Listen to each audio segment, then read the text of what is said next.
16ই জুলাই রংপুর বেগম রোকেয়া বিশ্ববিদ্যালয়ের সেই দুঃসাহসী আত্মদান আমরা দেখলাম আবু সাঈদের।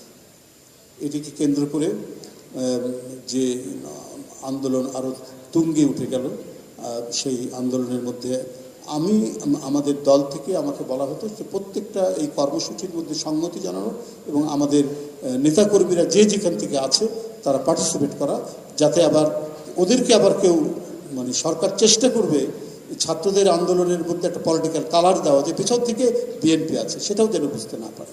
সেই দিকটাও আমরা লক্ষ্য রেখে নানাভাবেই এই আন্দোলনটা যাতে আরও গড়ে ওঠে সেই প্রচেষ্টাটাই আমরা করতে লাগলাম। যাই এই করতে করতে নানা দিকে গুলি খাওয়ার কথা শুনছি, মানে পুলিশের গুলিতে হত্যার কথা শুনছি, যুবলীগ ছাত্রলীগ ধেয়ে আসছে, এইসব ঘটনাগুলো দেখতে পাচ্ছি। 19শে জুলাই আমি বের হলাম এক জায়গা থেকে, যে আমাদের একটা কর্মসূচি দেওয়া হয়েছে প্রেস ক্লাবের সামনে সমাবেশ, সেই সমাবেশকে অর্গানাইজ করার জন্য আমি একটি মোটরসাইকেলের পিছনে, মানে একটি আন্ডারগ্রাউন্ড প্রেস আর কি, যেটা ভূগর্ভস্থ কোনো একটা জায়গায় আমি লুকিয়েছিলাম, সেখান থেকে বেরিয়ে মোটরসাইকেলের পিছনে করে যাওয়ার চেষ্টা করছি।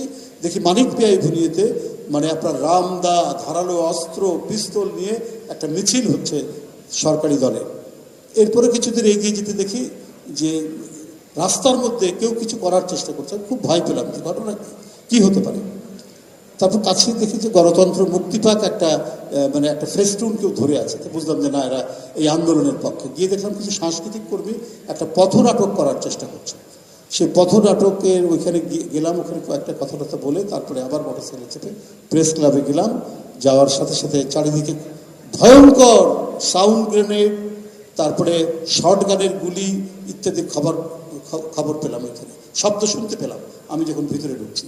কারণ সামনেই কয়েকটি সংগঠন, ওই জুনায়েদ সাকি বা নুরু, এদের কয়েকটি প্রোগ্রাম হচ্ছিল, ওইখানে পুলিশ আক্রমণ করেছে। এই শব্দ শোনার 5 মিনিটের মধ্যে দেখি 50-60 জন পুলিশ ঢুকে একবারে প্রেস ক্লাবের ভেতর থেকে আমাকে নিয়ে চলে। প্রেস ক্লাবের ভিতরে আমি চা খাচ্ছিলাম, সিনিয়র সাংবাদিকরা আমার যাওয়ার শুনে আমাকে ভিতরে ডেকে নিয়ে গেছে, তারপরে ওখান থেকে গেল। তো যাই হোক, আমি গেলাম একা ডিবি প্রান্তের মধ্যে, আরও অনেক কাহিনী আছে, তো ওগুলো আর না বললাম। ওই যে আমি একবার ফ্লোরের মধ্যে আমাকে ফেলে রাখলো, ফেলে রাখার পর তখনও দেখি যে খুব গরম গরম মানে ডিবি অফিস, যে উল্টে দিবে, পাল্টে দিবে, সরাসরি ধমক না দিলেও ইনডাইরেক্টলি নানাভাবে তারা ধমক দিচ্ছে।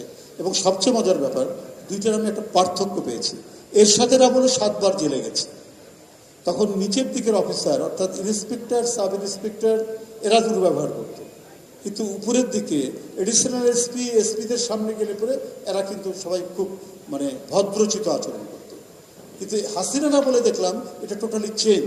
নিচের দিকের অফিসাররা, ডিউটি অফিসার, সাব ইন্সপেক্টর ভালো আচরণ করে, আর উপরের দিকের অফিসাররা তারা দুর্ব্যবহার করে, তারা আজে বাজে কথা বলে। ডিসি, এডিসি, এই একটা গুণগত পরিবর্তন না কি পরিবর্তন বলবো জানি না, এই পরিবর্তনটা মানে এবারে দেখলাম।